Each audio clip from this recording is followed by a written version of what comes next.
Alright, so I just got back from a fun drive, so I'm just letting the engine cool off because it was quite aggressive, interesting one, honestly. I really enjoyed this particular one. Of course, I've been enjoying other ones I've done, including my other podcasts, but this one was just so exciting. Very, very aggressive. In fact, did I even touch gear 5? I doubt. It was as if I was almost only between 3, 4, 2, 3, 4. It was just quite interesting. I wouldn't know. It was like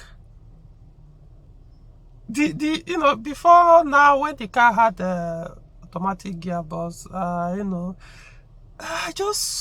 a few occasions I would try to make it aggressive and drive aggressively like I do. That's usually my normal drive most times, and after a while we just stop because the gearbox doesn't really respond the way I drive. So I kind of at that time wasn't enjoying driving this car, to be honest. Yes, normally if I don't want to push it hard or I don't want to drive aggressively, yeah, I could call it will enjoy maybe some moments, but then it sucked to me. Everybody have their own way of driving, but it wasn't just an interesting thing to do at that time, to drive this car the way I normally drive. So like that time, I don't know whether it's just in my mind, but it appears it has more body roll. Probably it's there, because it's not like this the only automatic I've driven, 607 V6. So probably it's there, but because I don't know, I don't just push them the way I push my manuals. So, but now it's non-existent, honest. Well, to a very large extent, yeah, the body roll is gone since I put this transmission and the drive. Now, even while in my other Peugeot cars, I do control it with the transmission. So it's now almost like gone.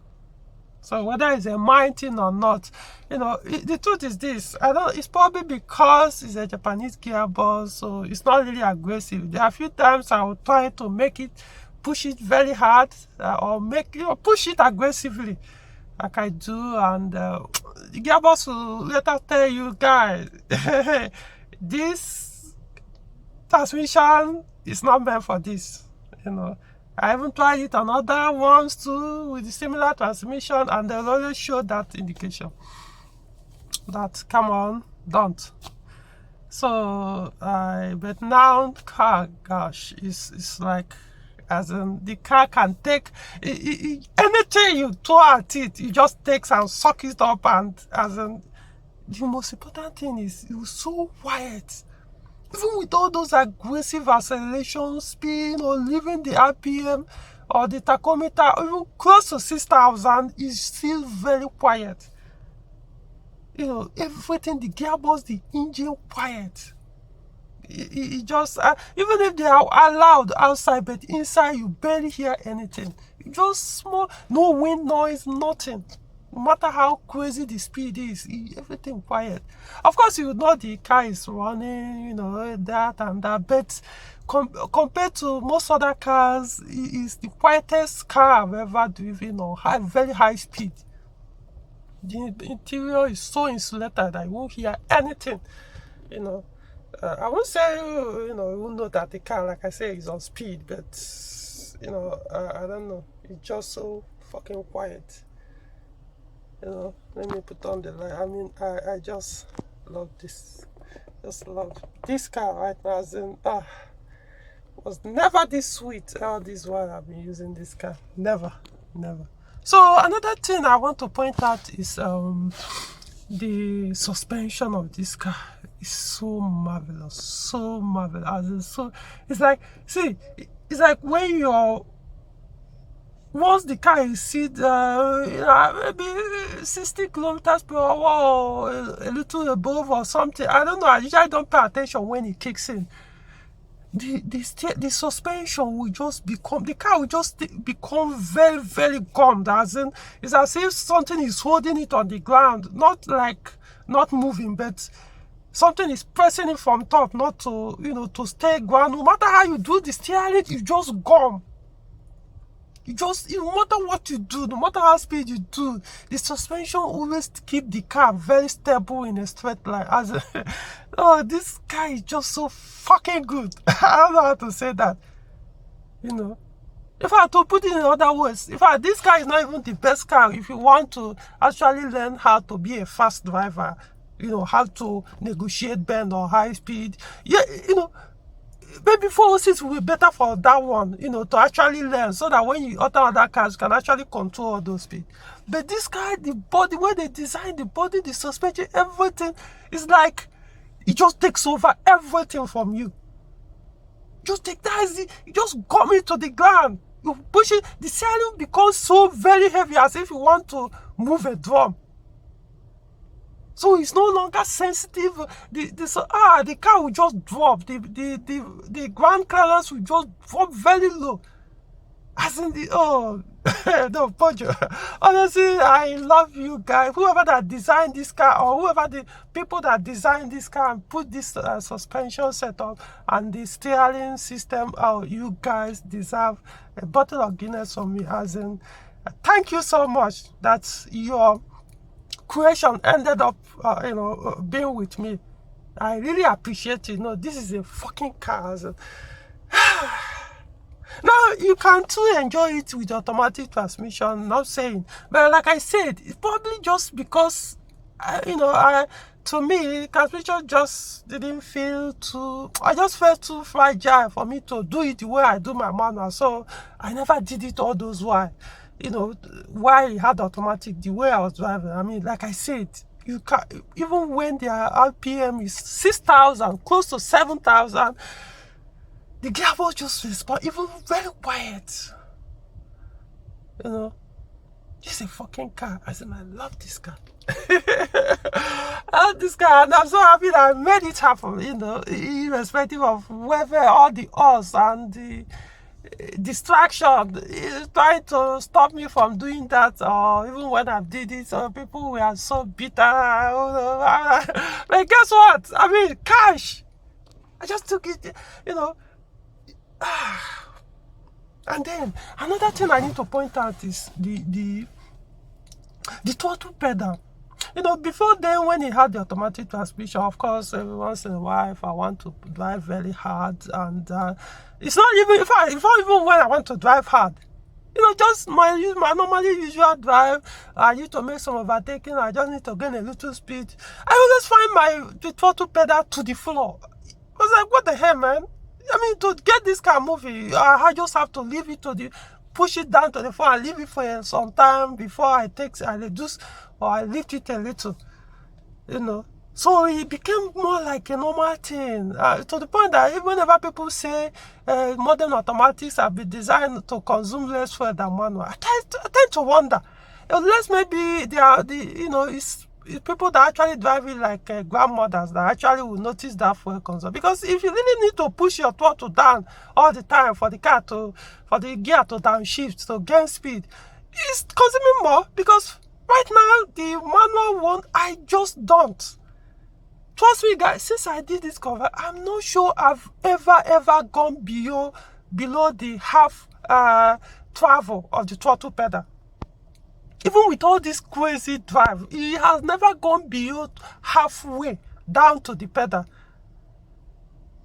Okay, for example, take note now. I'm going to push this for you. You see how it behaves. Do you know that this thing didn't even get up to half? It did not get up to halfway down the floor.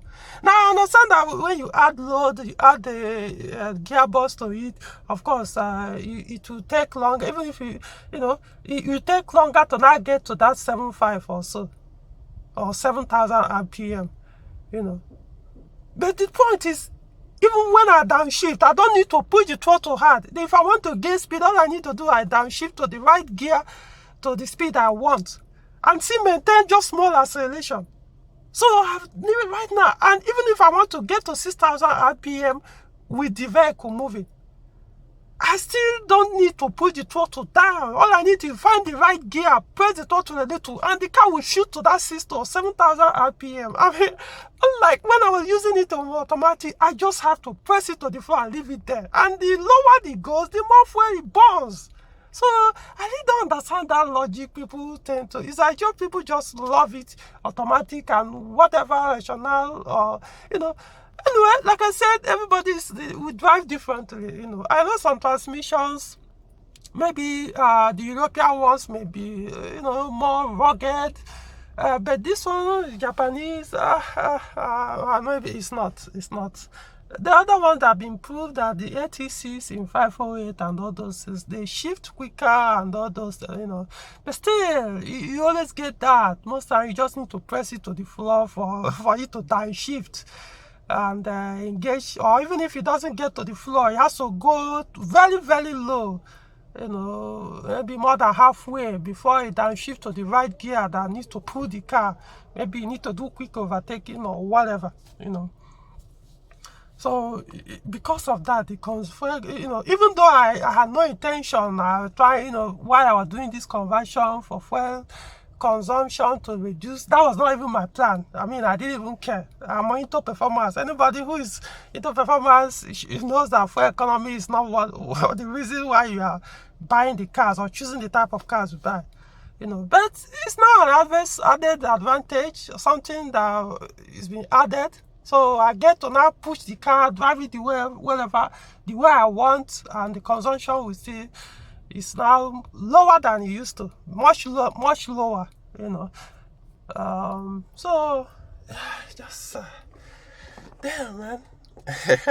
I know it look like I'm trying to rub it on people's face. It's just a choice I made. I made this choice, and I'm telling you, I'm enjoying it. So, you can, if you want to. I'm not saying if you have automatic one, you should go and convert it to manual. Everybody can drive, must not drive manual. We all have our reasons why the type of cars we drive. Not everybody is into zippy, drive and quickness. We all have things that really makes us happy. Most people, it's not even cars. So it's something you can enjoy if you are interested in 607. Trust me, this car is one of the best car Peugeot have ever produced. Irrespective of what everybody is saying, people who messed up their own, bought their own and messed them up and start complaining, or people who went and bought a messed up one and start complaining, whatever. I'm enjoying this car. So guys, I'm going to sign off. I think it's okay. Normally once I do this kind of fun drive, whenever I do fun drive, like I said in most of my articles and videos, you just let the engine run for some minutes, to cool off everything. Don't shut it down immediately, whether it's natural aspirator or turbocharged engine. If you do very crazy fun drive, let it run for, when you get to your destination, let the engine idle for a long time, probably 10 minutes or so before you shut it down. Trust me, you don't want to create a problem on the system, So, okay, I'm going off now. So, that's the best thing that have happened to me. This lion, yep.